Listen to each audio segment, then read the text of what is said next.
چونکہ ہمارے پروگرامز میں بار بار یعنی بڑی کثرت سے مرزا غلام احمد قادیانی علیہ السلام کا ذکر کیا جاتا ہے، جو ہمارے غیر از جماعت بھائی ہیں جو کہ جماعت احمدیہ سے زیادہ واقف نہیں ہیں، ان کے ذہن میں بار بار یہ سوال پیدا ہوتا ہے کہ مرزا غلام احمد قادیانی علیہ السلام ہیں کون اور ان کے عقائد باقی مسلمانوں سے کس طرح مختلف ہیں۔ ٹھیک ہے جی، بہت بہت شکریہ منصور ملک صاحب کا سوال شمشاد صاحب آپ کی خدمت میں اس لیے بھی کہ یہ کلیم صاحب کے جواب کا پارٹ 2 ہو جائے گا۔ جی، میں مختصر طور پر یہ عرض کر دوں کہ حضرت مرزا غلام احمد قادیانی علیہ السلام اب تو خیر یہ تعارف کروانے کی ضرورت نہیں ہونی چاہیے، لیکن میں مختصر طور پر بتا دیتا ہوں کہ آپ کا نام جیسا کہ ابھی بتایا گیا حضرت مرزا غلام احمد قادیانی علیہ السلام ہے۔ آپ کے والد صاحب کا نام حضرت مرزا غلام مرتضیٰ صاحب اور آپ کی والدہ صاحبہ حضرت چراغ بی بی صاحبہ تھیں۔ آپ 1835 میں ہندوستان کے ایک گاؤں قادیان میں پیدا ہوئے، اور جیسا کہ حضور صلی اللہ علیہ وسلم نے فرمایا تھا کہ ایک وقت آئے گا جب اسلام کا صرف نام اور قرآن کی صرف رسم باقی رہ جائے گی، اور ایسے وقت میں جب اسلام کی قسم پرسی کی حالت میں ہوگا، اسلام کا دفاع کرنے والا کوئی نہیں ہوگا، تو ایسا دور جب آیا اور اس وقت اگرچہ حضرت مسیح موعود علیہ السلام معمور نہیں بھی ہوئے تھے، تب بھی حضرت مسیح موعود علیہ السلام نے ڈٹ کر اسلام کا دفاع کیا اور مختلف مذاہب کے ساتھ مقابلہ کیا، اور اس کے بعد اللہ تعالیٰ نے آپ کو ہی اس زمانے کا امام اور مسیح موعود بنا دیا۔ باقی رہا جہاں تک اختلاف کا سوال ہے، وہ اگر گننے لگیں ویسے تو بہت سارے بن جائیں گے، لیکن بنیادی جو اختلاف ہے اس میں یہ یاد رکھنا چاہیے کہ اصولی طور پر ہمارا دوسرے مسلمان فرقوں کے ساتھ کوئی اختلاف نہیں ہے۔ ارکان اسلام وہی ہیں، ارکان ایمان وہی ہیں، ہم ایک خدا کو مانتے ہیں، حضرت اقدس محمد مصطفیٰ صلی اللہ علیہ وسلم پر ایمان لاتے ہیں، آپ کو خاتم النبیین یقین رکھتے ہیں، قرآن کریم پر مکمل ہمارا ایمان ہے، وغیرہ وغیرہ، فرشتوں پر اور یوم آخرت پر۔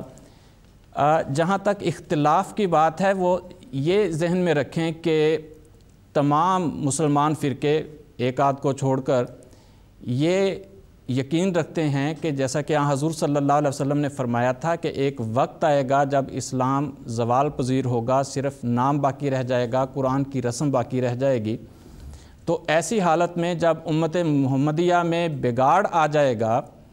ایک خادم اسلام نبی اللہ تعالیٰ اس دنیا میں بھیجے گا۔ اس خادم اسلام نبی کے آنے میں دوسرے فرقوں میں اور ہم میں کوئی اختلاف نہیں ہے۔ ہم بھی کہتے ہیں کہ خادم اسلام نبی آئے گا، وہ بھی کہتے ہیں خادم اسلام نبی آئے گا، ہم بھی کہتے ہیں اسلام کے خلاف کوئی نبی نہیں آ سکتا، سب کہتے ہیں، ہم بھی یہی عقیدہ رکھتے ہیں۔ لیکن اصل جو اختلاف ہے وہ یہ ہے کہ آنے والا جو نبی ہے اس کی شخصیت کے تعین میں اختلاف ہے، کہ باقی جو فرقے ہیں وہ یہ کہتے ہیں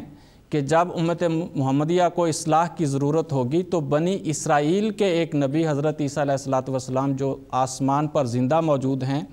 وہ امت محمدیہ کی اصلاح کے لیے آئیں گے،